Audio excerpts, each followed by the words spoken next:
ಮನೆ ಕಳ್ಕೊಂಡಿದ್ದಾಯ್ತು, ಮನೆಗಾಗಿ ಅರ್ಜಿ ಹಾಕಿದ್ದು ಆಯ್ತು. ಆದರೆ ಕೋಗಿಲು ಲೇಔಟ್ನಲ್ಲಾದಂತಹ ಡೆಮಾಲಿಷನ್ ಗೊಂದಲಕ್ಕೆ ಇನ್ನೂ ತೆರೆ ಬಿದ್ದಿಲ್ಲ. ಈ ಮಧ್ಯೆ ಒತ್ತುವರಿದಾರರ ಬಳಿ ರಾಜೀವ್ ಗಾಂಧಿ ವಸತಿ ನಿಲಯದ ಮಾನದಂಡಗಳು ಇದೆಯಾ, ಇದ್ರೂ ಅಗತ್ಯ ದಾಖಲೆ ಇದಾವ ಅನ್ನೋದರ ಪರಿಶೀಲನೆ ಮುಂದುವರೆದಿದೆ.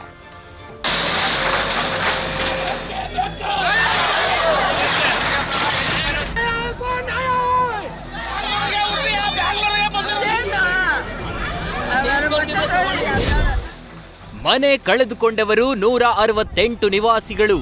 ಆದರೆ ಮನೆಗಾಗಿ ಅರ್ಜಿ ಹಾಕಿದ್ದು ಮಾತ್ರ 250 ಜನ ನಿವಾಸಿಗಳು. ಸದ್ಯ ಸರ್ಕಾರದ ಮುಂದಿರುವ ಅತಿ ದೊಡ್ಡ ಗೊಂದಲ ಅಂದ್ರೆ ಇದೆ. ಕೋಗಿಲು ಲೇಔಟ್ನಲ್ಲಿ ಡೆಮಾಲಿಷನ್ನಿಂದ ಬೀದಿಗೆ ಬಿದ್ದ ಕುಟುಂಬಗಳಿಗೆ ಪುನರ್ವಸತಿಯ ಭರವಸೆ ಕೊಟ್ಟಿರೋ ಸರ್ಕಾರ ದಾಖಲೆಗಳ ಕ್ರಾಸ್ ಚೆಕ್ಗೆ ಮುಂದಾಗಿದೆ.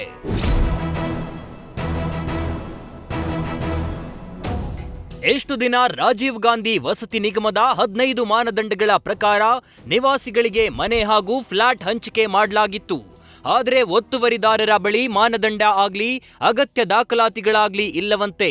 ಅದಕ್ಕಾಗಿಯೇ ಆ 15 ಮಾನದಂಡ ಹೊಂದಿದವರಿಗೆ ಮಾತ್ರ ನಿವೇಶನ ಹಂಚೋಕೆ ಸರ್ಕಾರ ನಿರ್ಧರಿಸಿದೆ. ಹಾಗಾದ್ರೆ 15 ಮಾನದಂಡಗಳನ್ನ ನೋಡೋದಾದ್ರೆ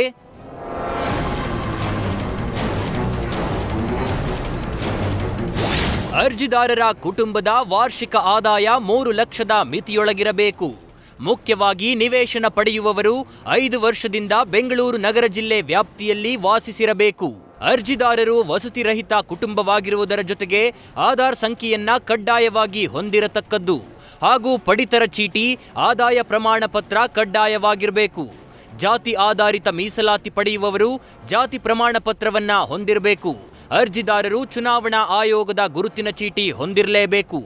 ಒಂದು ವೇಳೆ ಕಟ್ಟಡ ಕಾರ್ಮಿಕರಾಗಿದ್ದರೆ ಕಾರ್ಮಿಕ ಇಲಾಖೆಯ ನೋಂದಣಿ ಸಂಖ್ಯೆ ಹೊಂದಿರಬೇಕಾಗುತ್ತೆ. ವಿಕಲಚೇತನರಾಗಿದ್ದಲ್ಲಿ ಅದರ ಪ್ರಮಾಣ ಪತ್ರ ಹಾಗೂ ಆಧಾರ್ ಲಿಂಕ್ ಆಗಿರುವ ಬ್ಯಾಂಕ್ ಖಾತೆ ಹೊಂದಿರಬೇಕು.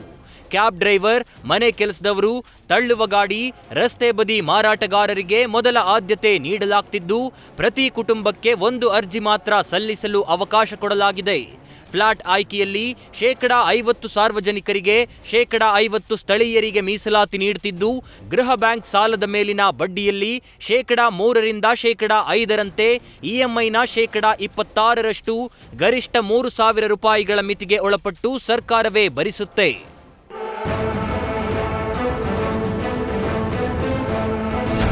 ಸದ್ಯ ಡಿಸಿ ನೇತೃತ್ವದಲ್ಲಿ ಅರ್ಜಿದಾರರ ದಾಖಲೆಗಳ ಪರಿಶೀಲನೆ ಮುಂದುವರೆದಿದ್ದು ಲೀಸ್ಟ್ ಸಿದ್ಧಪಡಿಸಿದ ನಂತರ ಸರ್ಕಾರ ಹಾಗೂ ರಾಜೀವ್ ಗಾಂಧಿ ವಸತಿ ನಿಗಮಕ್ಕೆ ದಾಖಲೆಗಳನ್ನ ಹಸ್ತಾಂತರ ಮಾಡಲಾಗುತ್ತೆ.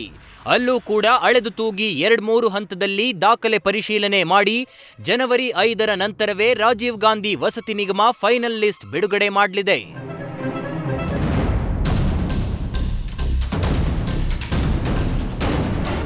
ಇನ್ನು ಅಂತಿಮ ಪಟ್ಟಿ ಸಿದ್ಧಗೊಂಡ ನಂತರ ಮೇಲಿನ ಎಲ್ಲಾ 15 ಮಾನದಂಡ ಆಧರಿಸಿಯೇ ಫಲಾನುಭವಿಗಳಿಗೆ ಸರ್ಕಾರ ನಿವೇಶನ ಹಂಚಿಕೆ ಮಾಡಲಿದೆ. ಈ ಎಲ್ಲಾ ಗೊಂದಲದ ಮಧ್ಯೆ ಬಿಜೆಪಿ ಸತ್ಯಶೋಧನಾ ಟೀಮ್ ಕೂಡ ಕೋಗಿಲು ಲೇಔಟ್ಗೆ ಭೇಟಿ ನೀಡಿ ಪರಿಶೀಲನೆ ನಡೆಸಿದೆ. ಒಟ್ಟಾರೆ ಕೋಗಿಲು ಲೇಔಟ್ ನಿವಾಸಿಗಳಿಗಾಗಿ ನಿಯಮ ಬದಲಾಗುತ್ತಾ, ಮಾನದಂಡಗಳಲ್ಲಿ ಸಡಿಲಿಕೆ ಸಿಗುತ್ತಾ ಅನ್ನೋದನ್ನ ಕಾದು ನೋಡಬೇಕಿದೆ.